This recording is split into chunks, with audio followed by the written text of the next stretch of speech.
Media మిత్రులకి కృతజ్ఞతలండి. వచ్చిన అతిథులందరికీ ప్రత్యేకంగా కృతజ్ఞతలు తెలియజేసుకుంటున్నాను. మొట్టమొదటిసారి స్టేజ్ మీదకి వచ్చినప్పుడు మాట్లాడడానికి భయం వేస్తుందండి, నాకు ఏం మాట్లాడాలో తెలియట్లేదు అన్నాను. ఆ రోజు ఒక మాట అన్నాను నేను.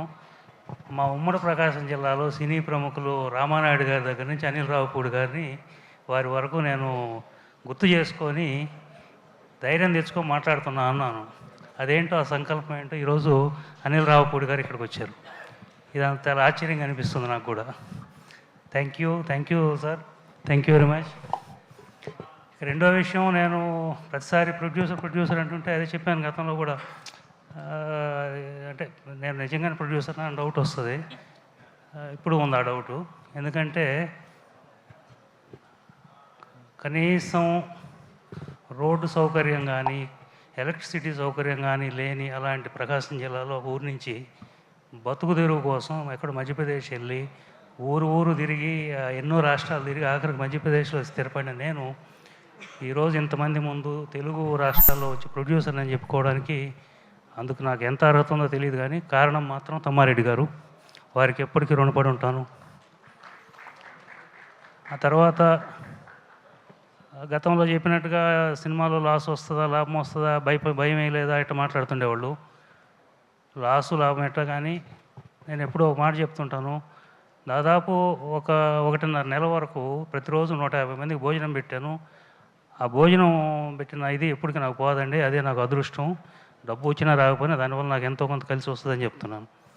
ఆ తర్వాత ఇక నాకు ఈ మూవీ ద్వారా జరిగిన పరిచయాలు, ఇలా మీడియా మిత్రులు కానీ, జగపతి బాబు గారు కానీ, లయ గారు కానీ, చోటా గారు, వీళ్ళతో నాకున్న ఆత్మీయమైన ఇది మరీ ముఖ్యంగా శేఖర్ వంశీ, మా డైరెక్టర్ వంశీతో పాటు శేఖర్ వంశీ, వీళ్ళని కూడా అసలు వాళ్ళు చూపించే ఆత్మీయత అయితే నేను మర్చిపోలేను. అంత బాగా చూస్తారు.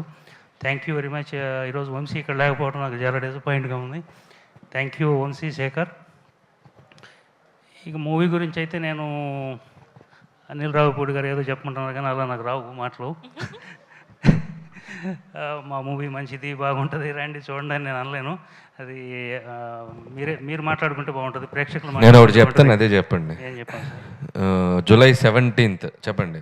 July 17th. ప్రేక్షకులారా మా సినిమాకు వచ్చే వరకు మిమ్మల్ని వదలా అని రావుపూడి గారు అన్నారు.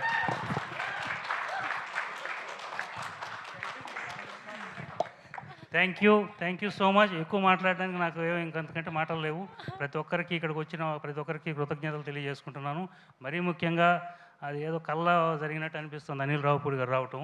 ఎందుకంటే ఫస్ట్ డే నేను స్టేజ్ మీదకి ఆయన పేరు అన్నాను, ఈరోజు ఆయన వచ్చారు ఇక్కడికి. నా జీవితంలో ఏ పని నేను చిన్నప్పుడు కోరికలు ఉండేవి, ఏవి తీరలేదు. ఆ తర్వాత పెద్ద అయిన తర్వాత వచ్చిన కోరికలు కాదు, సంకల్పాలు అనుకుంటున్నాను. ఏదనుకున్నాను అన్నీ చేశాను. ఎందుకంటే ఒక్క వారం క్రితం అనుకున్నాను, వారం తర్వాత మూవీ స్టార్ట్ అయిపోయింది. అంతకు ముందు కూడా నేను మధ్యప్రదేశ్లో ఒక పెద్ద తెలుగు వాళ్ళకు సంబంధించిన ఒక గుడి కట్టాలంటే అక్కడ ఉన్న తెలుగు ప్రముఖులు ఐఏఎస్లు ఎంతోమంది మాట్లాడుకుంటూ ఉన్నారు. ఒకరోజు నరహరి గారని మా మిత్రులు శ్రేయభిలాషి ఐఏఎస్ వారు పిలిచి, నాయుడు గారు ఈ గుడి అన్నారు, కట్టేద్దాం సార్ అని అయిపోయింది. అలా జీవితంలో ఏదనుకున్నా ఇలా జరిగిపోతున్నాయి. డబ్బు గురించి ఎప్పుడు ఆలోచించలేదు, మనుషుల గురించి ఎక్కువ ఆలోచిస్తాను. మనుషుల పరిచయాలే డబ్బు అనుకుంటాను నేను. నాకు నా సంకల్పం ఏది మిస్ కాలేదు. ఈ సినిమా కూడా బాగా హిట్ అవుతుందని నమ్మకంతో నేను ముగించుకుంటున్నాను. Thank you very much.